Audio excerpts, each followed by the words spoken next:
राज का भाई होने की वजह से सिंहासन अपने हाथों में ले लेगा और इस समस्या के लिए महारानी केजोट से थोड़ी समाधान मांगती हैं। तब यहाँ पर केजोट बताता है कि लूथर और उर्मिला को दोनों को कुछ टाइम के लिए बाहर भेज दिया जाए ताकि किसी को भी उनके प्रेगनेंसी के बारे में पता न चल सके। अब हम देखते हैं कि वो महारानी ऐसा ही करती हैं। वो एलन गार्ड के साथ और थोड़ी दसियां लेकर उन दोनों को शहर से बाहर भेज देती है और हम जान पाते हैं कब एलन गार्ड आई थी तो केजोट क्यों नहीं आता।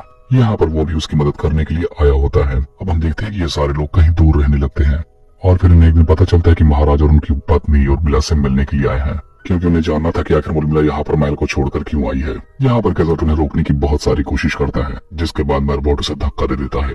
तब उसके बाद वहीं पर राजकुमार लूथर भी आ जाते हैं, जो कि ये बताते हैं कि उर्मिला की हालत बहुत नाजुक चल रही है। अब इसके बाद हम देखते हैं कि एक रात जब केजोट को नींद नहीं आती तब वो जंगल की तरफ घूमने के लिए निकल पड़ता है और वहीं पर वो जो नजारा देखते हैं उससे उसकी आंखें वहीं पर खुली की खुली रह जाती हैं। केजोट यहाँ पर देखता है कि एलन गार्ड अकेले जाकर एक लेक में नहा रही है और इस दौरान केजोट अपने आप को रोक नहीं पाता, जिसके बाद अब केजोट से भी रहा नहीं जाता और वो वहीं पर उसकी पेंटिंग बनाना शुरू कर देता है। और ऐसे करके वो हर सुबह वहीं पर पहुंच जाता था और अपनी पेंटिंग को पूरी करता था।